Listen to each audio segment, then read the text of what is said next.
Are you scouring the internet looking for an easy button for your health and weight loss journey? Well, listen in. Are you struggling to keep your head above water and brushing aside how you physically feel?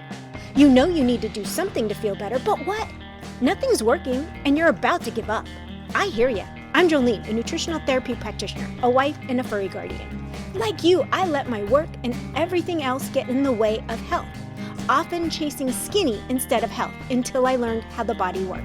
Welcome to Holistic Health Made Simple, where I share all the tips, tricks, and science to set you free from the overwhelm of diet culture and frustration with the ever-changing health rules, going beyond the calorie and diet dogma to equip you to be healthy through simple changes to food, mindset, and lifestyle. If you're ready to stop spinning your wheels and learn how to feel better with changes that work for you, results that are undeniable like more energy, improved mood, better sleep, and fat loss, this is the podcast for you. Pop in those headphones, take a deep breath, and let's get healthy. Hey there. I get it. The new year is days away, and we are looking for an easy button to start the new year off right. Social media is full of all these posts of what others achieved in the last year. And you're sitting there going, I did not get to where I wanted to be at all. So let me find that same easy button that they had. I get it. I missed a few of my goals as well. First, remember, do not compare your journey with anyone else's but yourself. You might be sad that you didn't hit your weight loss goal, or you didn't improve on the health, or you didn't stick to a plan. That's fine. But don't compare what happened in your life to somebody else's, especially something that's curated to only show the good parts on social media. Life throws us curveballs. And honestly, we can only control the effort we put in. We cannot control that outcome. I know it's frustrating, but remember that you can only control the effort you put in, not the outcome. So, friends, my goal, and I invite you to join me, is to work on doing a little better every week until we reach those goals. It may take months, weeks, years, decades, who knows? But if we put in the effort and we try to do our best to improve every day, every week, we'll eventually get there. Remember, the large outcomes come from small steps accumulating throughout the year. It's not achieved always by these big, audacious changes that we make. It's through all the little steps that become consistent, that become habits. So before you push any of that biohacking easy buttons that you're finding through the interwebs as you're scrolling, it's time to master these few things first. Without them being mastered and part of your daily routine, you're just going to be spinning your wheels and not getting anywhere. Long-term maintenance and achievement of any health or weight loss goal is beyond difficult without these habits being part of your daily life. And as we talk about building the habits, we want them to be such a part of our life where we don't even think about them. It's just something we do. It's not something that's big and audacious and that we have to focus on. It's just something we do. The first one I want you to focus on is sleep. Getting 7 to 8 hours of quality sleep can make or break any health or weight loss goals. We know sleep is where our body repairs. So focus on building a nighttime routine that encourages good quality sleep. Next habit is building up your steps every day. Getting 7,500 steps.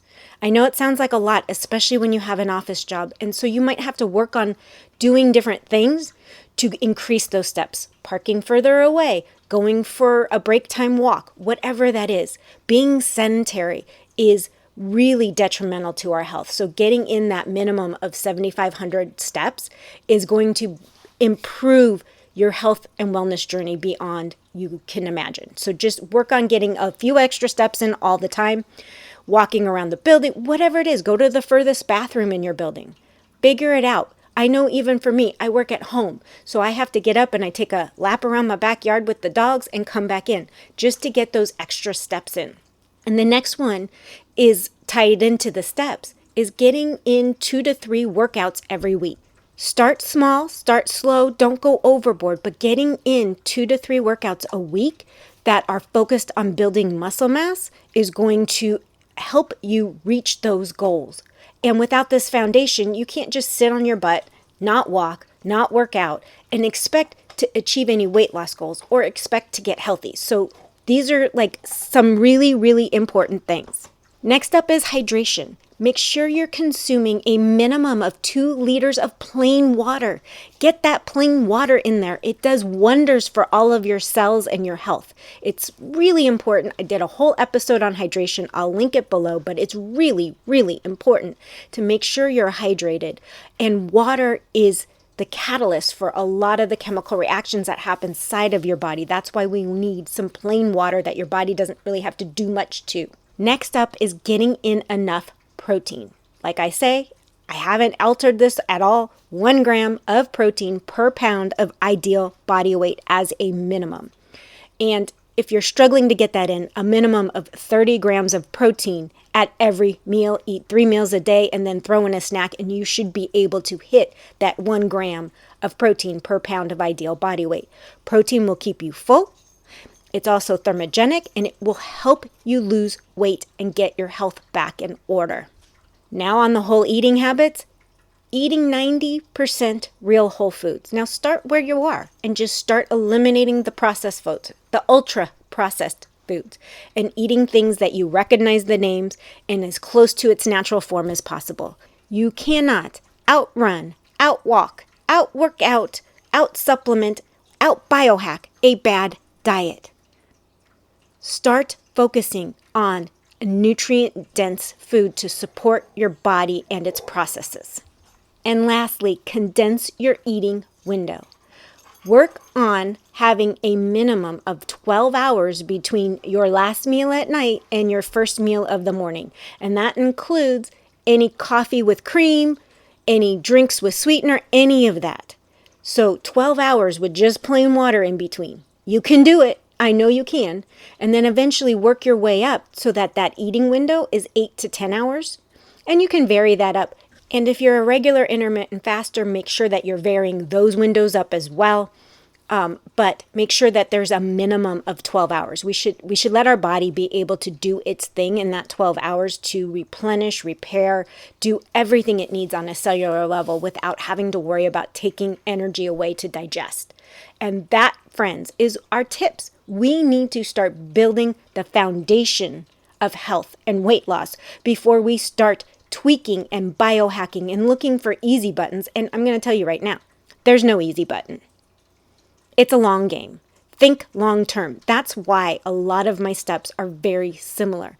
You've got to get this foundational thing laid so that you can work on the rest of it. Whatever your health issues are, we need to get the right foods to support that, to get your metabolism running better, your gut health being better. The 2 key things that we need to work on after we get foundationals is figuring out what's going on with your metabolism to support it, figuring out any ailments you have to support it and adjusting diet that way, and your gut health. Those are secondary. Without the basics down, you're not even going to be able to fix those. So get the basics down first. And remember, you can only control the effort. So stop setting some audacious goals like I'm going to lose 50 pounds by June 1st. You may or may not get there. It doesn't even depend on the effort you put in. Your body determines that. You need to put in the effort to reach those goals, but it's not on your timeline. It's on your body's timeline. So build your habits, put in the effort, and when you're setting up goals, set up goals that for the month of January, I'm going to get 7 to 8 hours sleep every night. Or I'm going to next week work out 3 times a day. Whatever they are, but those are goals you can control. Work on those. I'm going to be eating clean for a week. On that note, there is a challenge coming up to remove sugar and work on your gut, a 7-day free challenge. So make sure you're on my mailing list so that you get notified of when the start date is. It will start the second Monday of January because January 1st, like really, which one of us are really going to start on that date because there's still holidays and family in town and everything else going on. So join the newsletter list so that you get extra tips and you get notified when we have these free challenges. So let me help you get started on the right foot in the beginning of this year. Let's all focus on reaching those goals one step at a time. I'm right there with you. My body's changing. We can all support each other. And on that note, I will see you next time. Bye. Thanks for listening in today. I hope you got some nuggets to take on your health journey. Remember, this podcast is for educational and entertainment purposes. No medical advice is being given. By listening to this podcast, you agree to the full disclaimer, which is linked in the show notes. If you found this podcast helpful, could you take 30 seconds and leave a review? Your feedback means the world to me, and it helps others discover my show. Once again, thank you for being part of my community. Until next time, have a blessed day.